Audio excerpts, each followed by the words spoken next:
உங்கள் சத்யாவில் குளு குளு ஏசி ஆஃபர். கருத்து கணிப்புகளுக்கு அப்பால் ஸ்டாலின் தொடரட்டும், தமிழ்நாடு வெல்லட்டும் என்ற குரல் ஓங்கி ஒலிக்கும் என்று அமைச்சர் பி. கே. சேகர்பாபு தெரிவித்துள்ளார். திருவள்ளூர் மாவட்டம் பொன்னேரியை அடுத்து சிறுவாபுரியில் அமைந்துள்ள பிரசித்தி பெற்ற பாலசுப்பிரமணிய சாமி கோயிலில் அமைச்சர் சேகர்பாபு சாமி தரிசனம் செய்தார். தொடர்ந்து செய்தியாளர்களிடம் பேசிய அமைச்சர் சேகர்பாபு, கருத்து கணிப்புகளுக்கு அப்பால் ஸ்டாலின் தொடரட்டும், தமிழ்நாடு வெல்லட்டும் என்ற குரல் ஓங்கி ஒலிக்கும் என்று தெரிவித்தார். தேர்தல் தமிழ்நாட்டு மக்களை வஞ்சிப்பதே ஒன்றிய அரசின் செயல்தான், சிலிண்டர் விலை உயர்வு என்று கூறினார். ஏற்கனவே கட்டங்களை உடைத்தெறிந்தவர் எங்கள் முதல்வர்.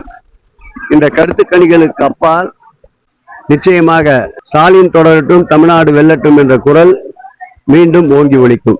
அது எப்போதுமே மத்திய அரசு வாடிக்கையாக கொண்டிருக்கின்ற ஒரு செயல்.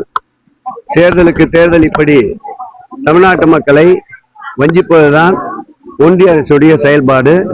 அதேபோல் இதுவும் ஒரு உதாரணம்.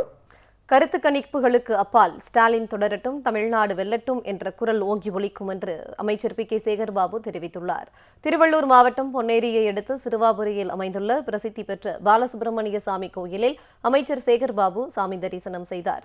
தொடர்ந்து செய்தியாளர்களிடம் பேசிய அமைச்சர் சேகர்பாபு, கருத்து கணிப்புகளுக்கு அப்பால் ஸ்டாலின் தொடரட்டும், தமிழ்நாடு வெல்லட்டும் என்ற குரல் ஓங்கி ஒலிக்கும் என்று தெரிவித்தார்.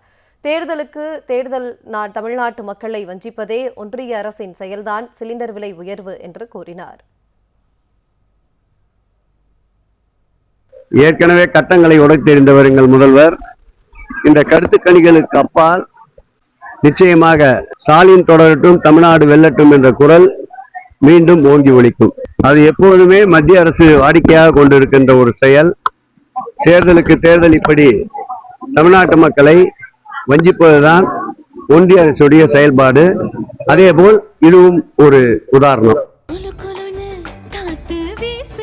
உங்கள் சத்யாவில் குளு குளு ஏசி ஆஃபர்.